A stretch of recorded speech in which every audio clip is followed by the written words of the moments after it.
ఇప్పుడు మా రాజ్ కుమార్ కసిరెడ్డి గారిని మాట్లాడవలసిందిగా రిక్వెస్ట్ చేస్తున్నాం. స్టార్టింగ్లో అలా వినయంగా నటిస్తారు ఆయన, తర్వాత ఫ్లోలో బాగానే చెప్తారు. ఇక్కడికి విచ్చేసిన మీడియా మిత్రులకి అండ్ ప్రేక్షకులకి చాలా చాలా థ్యాంక్స్ అండి. ఈరోజు నేను ఇక్కడ ఉన్నానంటే దానికి మా అమ్మగారు చాలా సపోర్ట్ చేశారు. ఫస్ట్ మా అమ్మగారికి హ్యాపీ మదర్స్ డే. అండ్ ఇక్కడ ఉన్న వాళ్ళందరూ అమ్మలకి కూడా హ్యాపీ మదర్స్ డే అండి. అండ్ ఈ సినిమా May 22 రిలీజ్ అవుతుంది. పురుషులందరూ కూడా తల ఎత్తుకుండేలాగా ఈ సినిమా ఉంటుంది, ఎందుకంటే ఒక పురుషుడు డైరెక్టర్ కాబట్టి.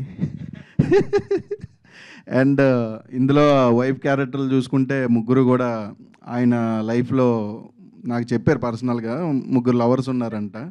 వాళ్ళని చేసుకుంటుంటే నా పరిస్థితి ఎలా ఉండేదని ఆయన ఈ సినిమా తీశారు. అదేగా చెప్పారు వచ్చినప్పుడు. అండ్ పవన్ కళ్యాణ్ ఈ సినిమాతో ఇంట్రడ్యూస్ అవుతున్నాడు. మీ అందరికీ కూడా మనోడు ఫస్ట్ సినిమా చేస్తున్నాడని ఫీలింగ్ అయితే ఎక్కడ రాదు. సప్తగిరంతో ఫస్ట్ నేను స్క్రీన్ షేర్ చేసుకోవడం, అన్న నుంచి నేను చాలా నేర్చుకున్నాను. థ్యాంక్ యూ సో మచ్ అన్న. ఎప్పుడు కూడా తమ్ముడు కొట్టాలి తమ్ముడు, ఇంకా గట్టు కొట్టాలి తమ్ముడు అని ఎప్పుడు పాజిటివ్ వేతోటే ఎప్పుడు ఉంటుంది అన్న ఉన్న చోట కూడా. Thank you so much. And మా హీరోయిన్స్ ముగ్గురు కూడా ఖచ్చితంగా మీకు నచ్చుతారు, ఎందుకంటే ఆ రేంజ్లో ఆడుకుంటారు మాతో.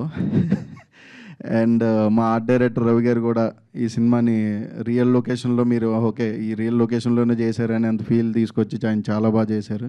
అండ్ అందరికీ కూడా thank you so much once again. అందరికీ happy mother's day. Thank you అండి, thank you so much. And ఇప్పుడు మా ఎంటర్టైనర్ సప్తగిరి గారిని మాట్లాడవలసిందిగా రిక్వెస్ట్